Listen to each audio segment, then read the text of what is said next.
সুপ্রিয় শিক্ষার্থীরা, তোমাদের জন্য আজকে আরেকটা চমক একটা নিয়ম নিয়ে আসলাম। পদার্থ প্রথম পত্রের ভেক্টর অধ্যায় 2, ফলো মি।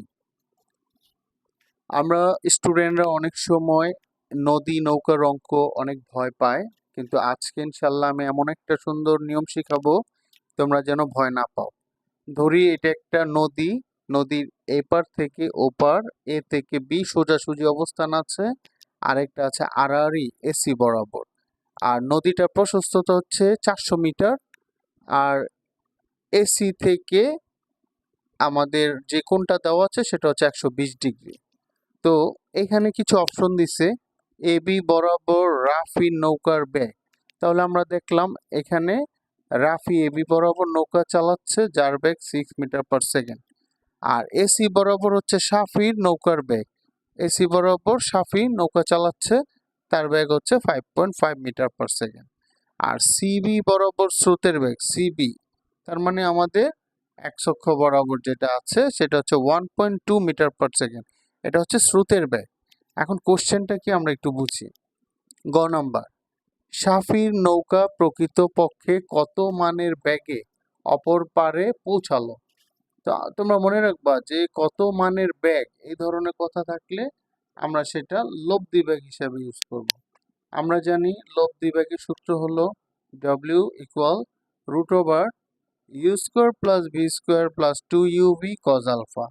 তোমরা জানবে ইউটা হচ্ছে স্রোতের বেগ, ভিটা হলো নৌকার বেগ, আর আলফাটা হচ্ছে কত কোণে সাফি নৌকা চালাচ্ছিল। তো আমরা এখানে দেওয়া সেগুলো লিখলাম উদ্দীপক থেকে।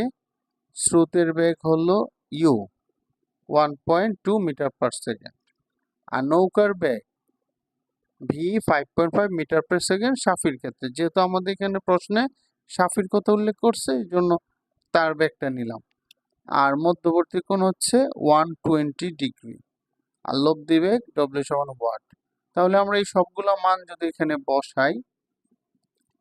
বসায় যদি ক্যালকুলেশন করি, রুট করি, তাহলে আমাদের ফাইনালি চলে আসবে 5.01 মিটার পার সেকেন্ড। তো এতটুকু অঙ্ক করে তুমি 3 মার্ক পেয়ে যাচ্ছ।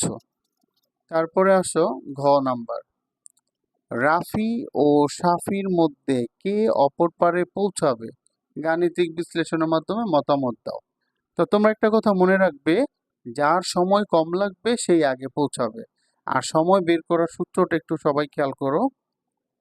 আমরা যখন রাফির ক্ষেত্রে করব, রাফিরটা হচ্ছে এবি বরাবর, এই যে চিত্রের দিকে তাকাও, এবি বরাবর হচ্ছে রাফির হিসাব।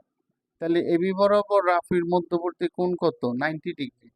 কারণ রাফি সোজাসুজি আছে, এক্স অক্ষ বরাবর এটা লম্ব আকারে আছে, তাহলে এটা 90 ডিগ্রি হবে রাফিরটা, আর সাফিরটা হবে 120 ডিগ্রি। তো তোমরা খেয়াল করো, সময় বের করার সূত্রটা হলো টি সমান D by V sine alpha. তো রাফির ক্ষেত্রে আমি T1 D by V1 sine alpha 1। তো তোমরা জানবে ডি হচ্ছে প্রশস্ততা নদীর কতটুক পাশ, আর V1 হচ্ছে রাফির নৌকার বেগ, আলফা 1 হচ্ছে রাফির যে কোণে নৌকা চালাচ্ছে সেটা। তো এখানে আমি কিছু অপশন দিয়ে দিছি। রাফির নৌকার বেগ হচ্ছে 6 মিটার পার সেকেন্ড, আর রাফি যেহেতু সোজাসুজি চালাচ্ছে তাহলে তার কোণ হবে 90 ডিগ্রি, আর প্রশস্ততা প্রশ্নে দেওয়া আছে 400 মিটার। এইভাবে আমি সবগুলো মান বসায়া যদি ক্যালকুলেশন করি পাচ্ছি 66.67 সেকেন্ড। তাহলে আমি বুঝে ফেললাম রাফি এবি বরাবর সোজাসুজি নৌকা চালিয়ে এত সেকেন্ড পরে ওই পারে পৌঁছালো। এবার করব সাফির ক্ষেত্রে। তো সাফি কিভাবে নৌকা চালাচ্ছে? এসি বরাবর।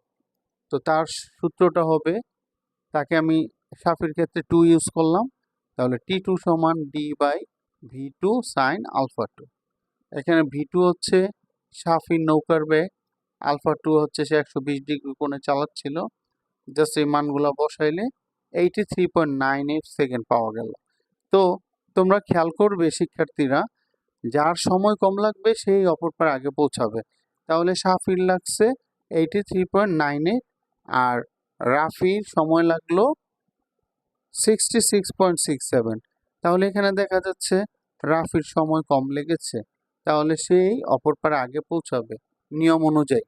তাহলে সিদ্ধান্তটা তোমরা এইভাবে দিবে, যেহেতু T1 লেস দেন T2, তার মানে রাফির সময় থেকে সাফির সময় বেশি লেগেছে, সেহেতু রাফি অপর পারে আগে পৌঁছাবে।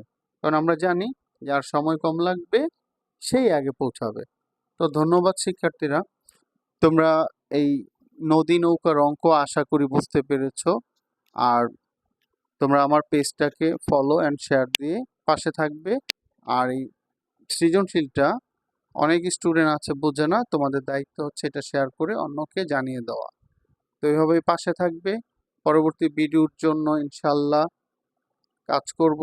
দেখা হবে, সবাই সে অপেক্ষায় সেভাবেই সহযোগিতা করবে। আল্লাহ হাফেজ।